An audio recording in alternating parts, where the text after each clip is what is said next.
नमामि दर्शकों। दोस्तों, हमें बहुत सारे लोग ऐसे होंगे जो कि मिस्टर मोहनदास करमचंद गांधी जी की बातों पे ज्यादा भरोसा नहीं करते या उनको एक महान व्यक्ति नहीं मानते।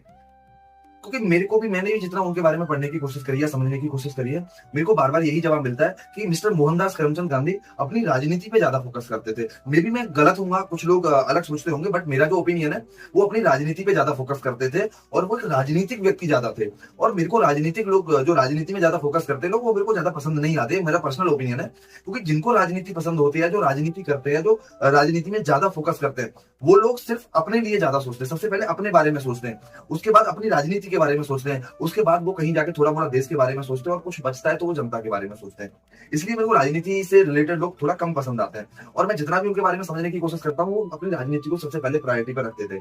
इस चीज़ का एग्ज़ाम्पल के साथ मैं आपको समझाने की कोशिश करूँगा क्योंकि आज मिस्टर मोहनदास करमचंद गांधी जी का जन्मदिन है, आज 2 अक्टूबर है, तो उनके बारे में थोड़ी चर्चा की जाए।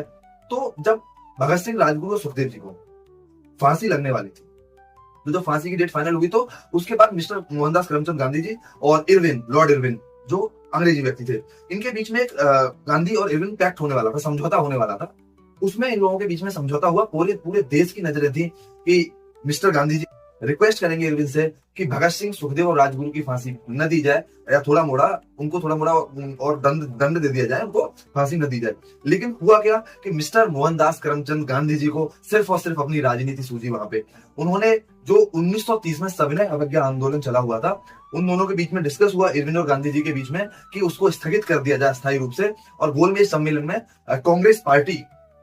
बैठेगी आमने सामने एक सर्कल डेस्क पे और उनसे बातचीत करेगी। लोगों को बहुत सारी उम्मीद थी मिस्टर मोहनदास करमचंद गांधी जी से कि वो इन तीनों के बारे में सोचेंगे, इन तीनों युवाओं के बारे में, और इनको फांसी से बचा लेंगे। लेकिन गांधी जी ने इस चीज पे ज्यादा जोर दिया ही नहीं, इससे रिलेटेड ज्यादा बात करी नहीं। उन्होंने जो 1930 में जो सविनय अवज्ञा आंदोलन था, उससे रिलेटेड जितने भी लोग अंग्रेजी सरकार ने गिरफ्तार किए थे, पकड़े हुए थे, उनको रिहा करने की बात की गई। और उन्होंने अपनी पर्सनल जो राजनीति थी कि अंग्रेजों के साथ सामने सर्कल डेस्क पे बैठना, जो गोलमेज सम्मेलन था,